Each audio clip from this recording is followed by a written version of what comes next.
That's fine.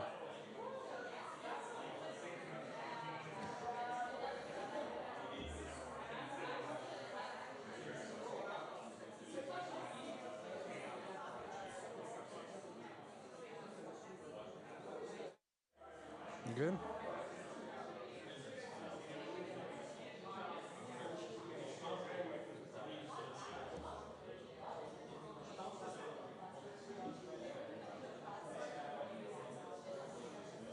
You good? Okay.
Fiscal Blanc should walk out first, Minister Jolie, and then FPC, and then remarks on the ground, okay?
Fancy seeing you here. Okay. Good afternoon, everyone. Bonjour tout le monde. This week, Canada hosted the G7 summit in Kananaskis, Alberta, and as chair, I focused on strengthening international partnerships with leading nations around the table to find areas of cooperation on shared priorities. À nouveau, le monde entier a pu voir la valeur de ce forum. De nombreuses discussions franches et ouvertes ont lieu entre les nations qui façonnent l'économie mondiale. Nous avons trouvé un accord pour bâtir des économies plus fortes en rendant le monde plus sécuritaire, en promouvant la sécurité énergétique et encourageant les partenariats de l'avenir. Nous avons quitté Kananaskis avec de nouvelles opportunités pour le Canada sur les minéraux critiques avec d'autres pays, sur l'intelligence artificielle, sur les chaînes d'approvisionnement, le commerce et bien plus encore. Now, Canadian leadership will be defined not just by the strength of our values, but also by the value of our strength. The world wants to do much more, and work much more closely with Canada, and we're ready. Now, on Monday morning, I, with colleagues, met with President Trump to discuss international priorities as part of the G7, but also to further negotiate a new economic and security partnership between Canada and the United States. And as we've said repeatedly, we'll take all the time we need to get the best deal for Canada, but no longer. And seeing progress that's been made, President Trump and I agreed to pursue negotiations towards a deal within the coming 30 days. We'll continue these negotiations, of course, in good faith. In parallel, we must reinforce our strength at home and safeguard Canadian workers and businesses from the unjust U.S. tariffs that exist at present. And that's why we're announcing that Canada will be introducing a series of countermeasures to protect Canadian steel and aluminum workers and producers. And there's several, and I'm going to list them.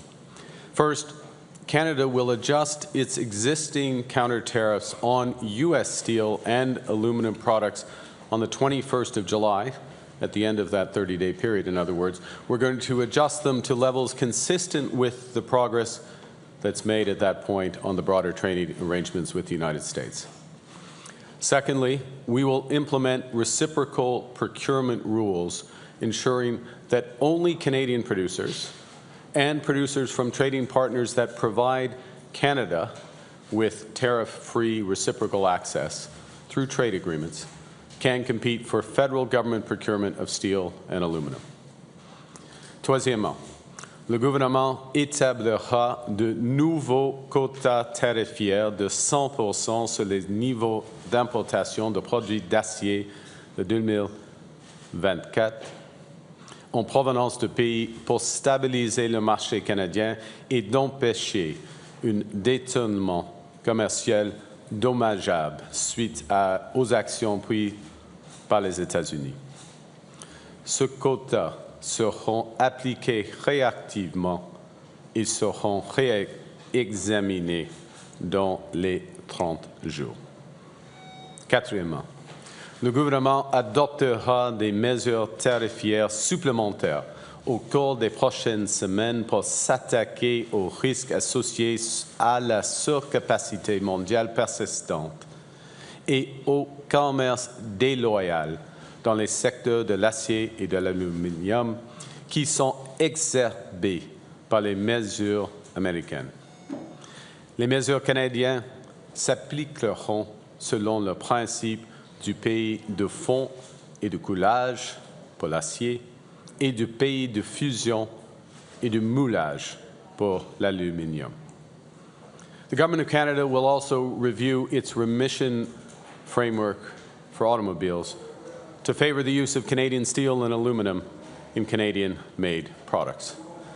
And finally, we're creating two government stakeholder task forces, one for steel, one for aluminum, to monitor trade and market trends and to better support government decision-making and workers going forward. Remind that the $10 billion large enterprise tariff loan facility remains open to help affected businesses access the liquidity they need and to return to financial resilience as the market stabilizes.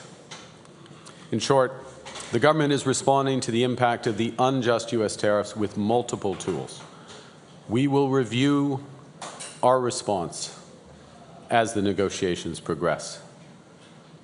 I'll be meeting with the premiers of the provinces and territories tomorrow to discuss this response and our broader coordination going forward.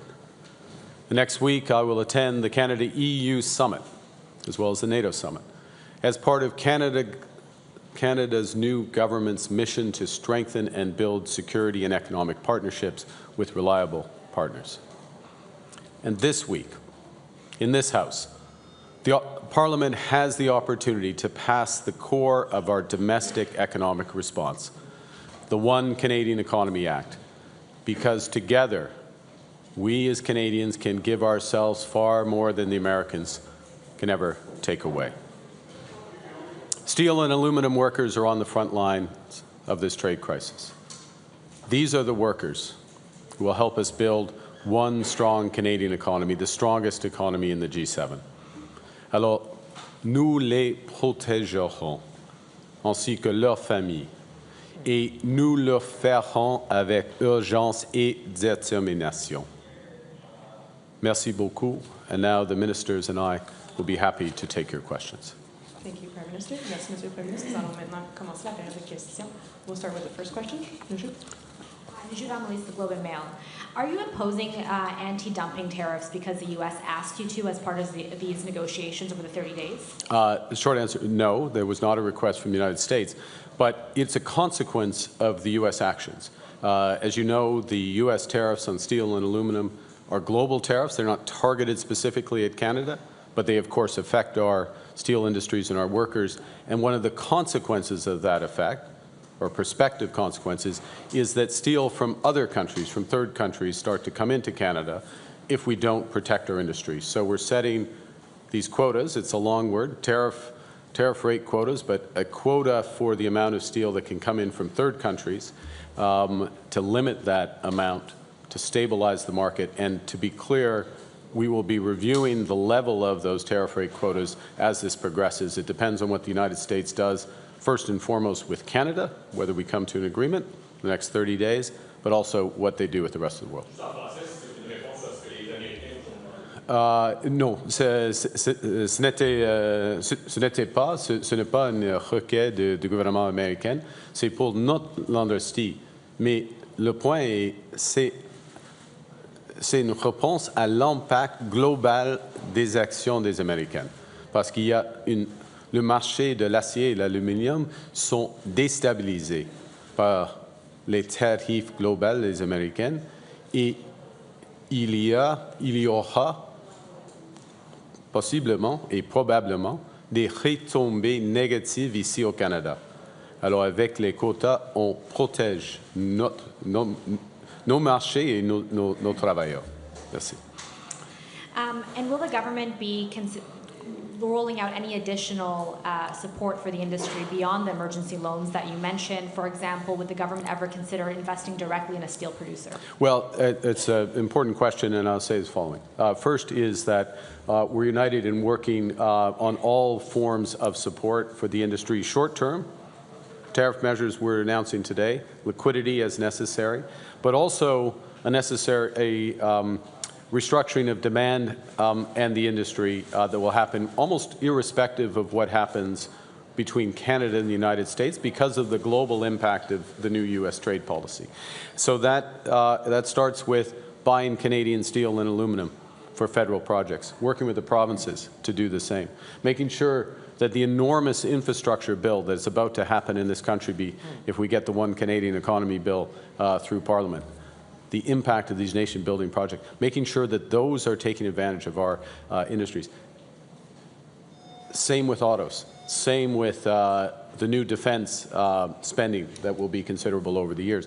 And what we're working together is on those policies to encourage the consumption of Canadian steel and aluminum, but also we will be looking at how to finance the bridge of two industries that have been very oriented north-south, not exclusively, but very oriented north-south, to be oriented towards Canada first, and then globally with reliable partners. Thank you. Next question. Yeah. Great with global news. Are you willing to sign the security and economic agreement that you've been negotiating with Mr. Trump if any of the Trump's tariffs are still in place after that deal is signed? We're willing to sign a security and economic or commercial agreement with the United States that's in Canada's best interest, and only that. So that's the negotiation. That there is still some room to travel, so to speak, before we get to that point. But we have a deadline in order to achieve that. And if it's in Canada's interest, we'll sign it. If it's not, we won't.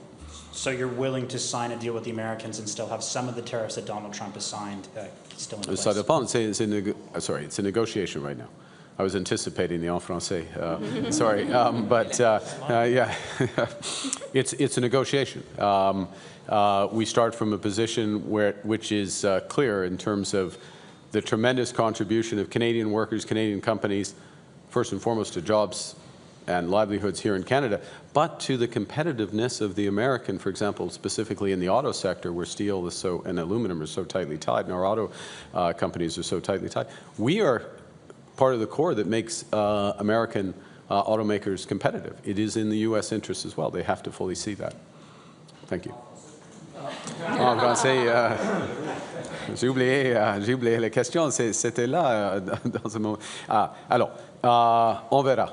C'est une négociation. C'est mieux pour les Américains et surtout pour le Canada, évidemment, d'avoir une libre-échange, une vraie libre-échange, surtout dans les secteurs de l'acier, l'aluminium et l'automobile. Mais ces négociations, on verra. Mais nous allons signer, en effet, seulement un accord dans l'intérêt des travailleurs canadiens. Next question. How often are you communicating with President Trump and to Mr. LeBlanc? What are your tasks during this next 30-day negotiating period? Okay, so I'll answer both, sir. No. I think I would like to hear from Minister LeBlanc. The President and I communicate, I would say, relatively frequently on a range of issues. From our perspective, obviously, this is top of mind. But, Mr. LeBlanc? So, thank you, Prime Minister. I'm having ongoing conversations with Secretary Lutnick. Ambassador Hillman and I met following the Prime Minister and the President's meeting in Kananaskis with Ambassador Greer and officials who were with the President in Kananaskis. We've agreed to have another meeting tomorrow. So I'm following up, as the Prime Minister said, conscious of the deadline that he and President Trump fixed. The fact that there's now a deadline set by the two leaders, I think, has focused the conversation. So I'm optimistic over the next 3.5 weeks that we can make some progress. And I'll be reporting to the Prime Minister as that progress unfolds. Thank you. And for the Prime Minister, what are Canada's goals during these 30-day talks? Well, I mean, the high level is the best result for Canadian workers and businesses, first thing. Secondly, for that to be the case, we need to stabilize the trading relationship with the United States. We need to have ready access to U.S. markets for Canadian companies and for Canadian companies, and not have our hands tied in terms of our dealings with the rest of the world. Because I'll go back to something I said at the start and heard in every single interaction in Kananaskis. The world wants to work with Canada. The world wants to work with Canada. Minister Joly was just in the aerospace, with the aerospace industry in France a few days ago. Minister Champagne elsewhere. People want to work with Canada. We have major delegations visiting here. And so access to the U.S. for our mutual benefit, but very much an ability to trade with the rest of the world, which we intend to take advantage of, regardless of the outcome of the discussions with the U.S. Next question. Good afternoon, Prime Minister. David Baxter with the Canadian Press. Earlier you were talking about the importance of getting C5 passed. Last night we were hearing that the way this bill is being handled is laying the table out for a potential Idle No More 2.0. Are you prepared for a potential summer of protests, and how do you properly address the concerns raised by a host of Indigenous organizations at this point? I mean, the first thing is that at the heart of this legislation is Section 35 of our Constitution. At the heart is not just respect for, but full embrace of free, prior, and informed consent. It has to be seen as well in parallel with very major measures that this government is taking to not just support those partnerships, but also to finance equity ownership in these nation-building projects for Indigenous peoples, Indigenous groups, Indigenous right holders. That's the first point. The second is that this legislation is enabling legislation. It creates the possibility of these projects. Now, there's lots of suggestions of what the actual projects could be, but it creates the possibility, but a very clear process, which has at its heart consultation, full consultation with Indigenous peoples to define what is a nation-building project. And then, if something is one of those projects, then what are the conditions in order for that project to move forward, including participation, obviously, I would think, in almost every case, environmental, other conditions, and then only if those conditions are met would the project move forward. So consultation, cooperation, engagement, participation is at the heart of C5, and that is how you build a nation. And that's very much how we've designed it, how we believe it, and that's how we'll be moving forward. Yeah, and just on India, what's changed in the last 8 or 9 months or so where Canada is ready to have Indian diplomats back in the country, including a high commissioner? And did a Hardy Singh Najjar come up at all in your conversation with Prime Minister Modi? Well, let me go back to a very basic level, because this is a basic, almost foundational, necessary first step for the relationship, which is to exchange high commissioners and re-begin effectively diplomatic service and consular service. There are very deep ongoing ties of people to people, not just certainly of Indo-Canadians, but of Canadians as a whole with India. We don't have a high commissioner in India right now. We're not serving Canadians in India right now because of where we are. The reciprocal would hold for the Indian government. So just having a basic level of engagement is, in many respects, a duty of the government. I'm glad that we came to that agreement understanding. That agreement understanding also is based on several things. The law enforcement cooperation, which Claire is saying, understanding of issues of transnational repression, which were discussed not just at the G7, but also in the discussions the Prime Minister and I had. Look, I'd never make it a policy to give a line-by-line transcript readout of exactly what's said in a meeting, and I'm not about to start now. Next question.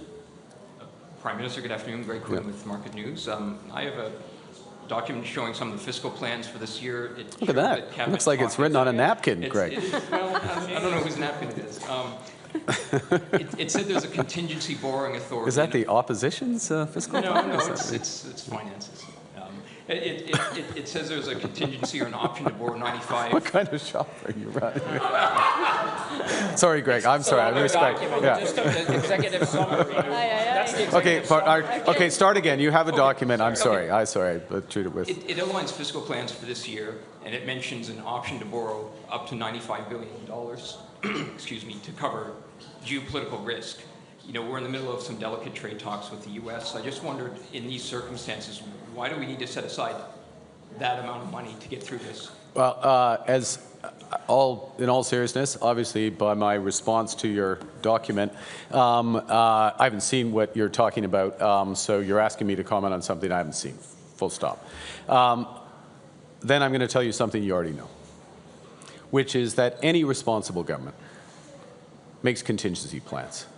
The world is in a trade war.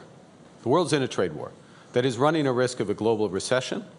And if I would note, and you don't need to take it from me, I'll quote the chair of the Federal Reserve this week, who highlighted the risks of stagflation, in other words, inflation. In their judgment, Federal Reserves, what do they know? But this is what they think, that inflation is going up and growth is going to slow in the United States. The world's in the middle of a trade war and several wars, actual wars, including wars that can have quite significant implication for commodity prices, global growth, aside from the human cost that comes with them.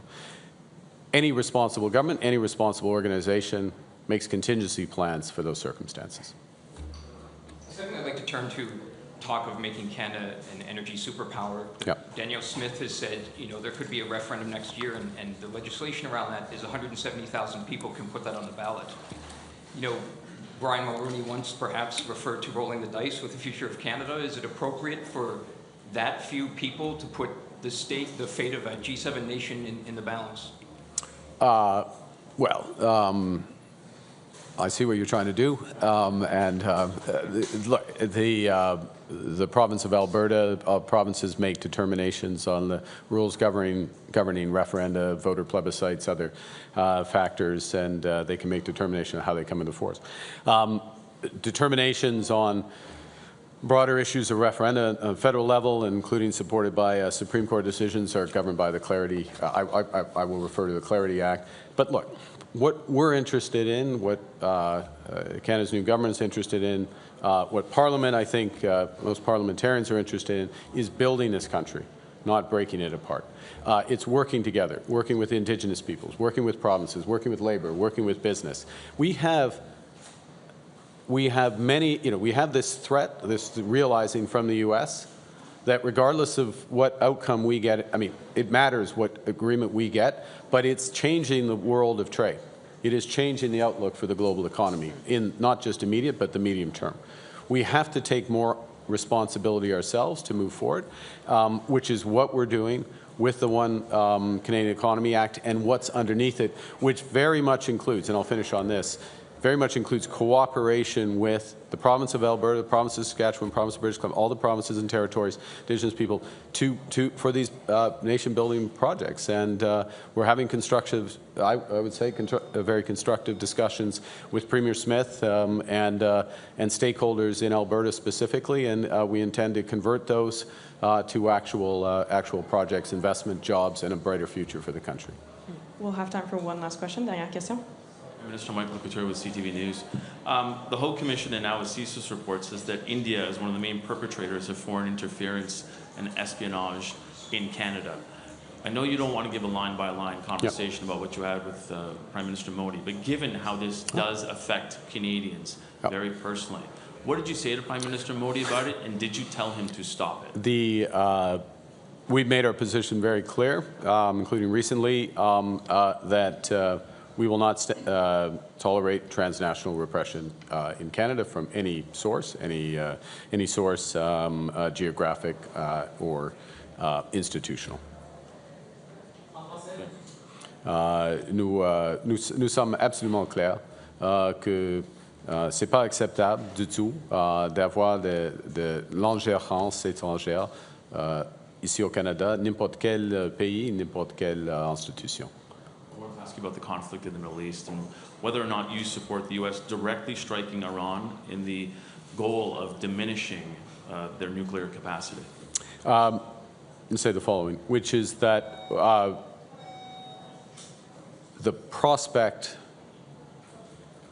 in any sense of that word, of Iran having a nuclear weapon is fundamentally destabilizing to peace in the Middle East and broader peace and stability in the world. We support, at first point. Secondly, we absolutely support and stand by Israel and in its right to defend itself and to protect itself. We join others in looking for a resolution of this crisis that ensures that there is not a nuclear weapon or nuclear capacity in Iran, that ensures the safety and stability of all countries, Israel included, in the region, and that leads to broader peace or prospect of broader peace in the Middle East. And I'll draw attention to the G7 statement agreed by all G7 leaders that the resolution of this crisis should be accompanied by a ceasefire in Gaza. Thank you very much. Merci, c'est ce qui met fin à la conférence de presse. This puts an end to the press conference. Thank you. En français? Non, c'est seulement une traduction. C'est seulement une traduction. On va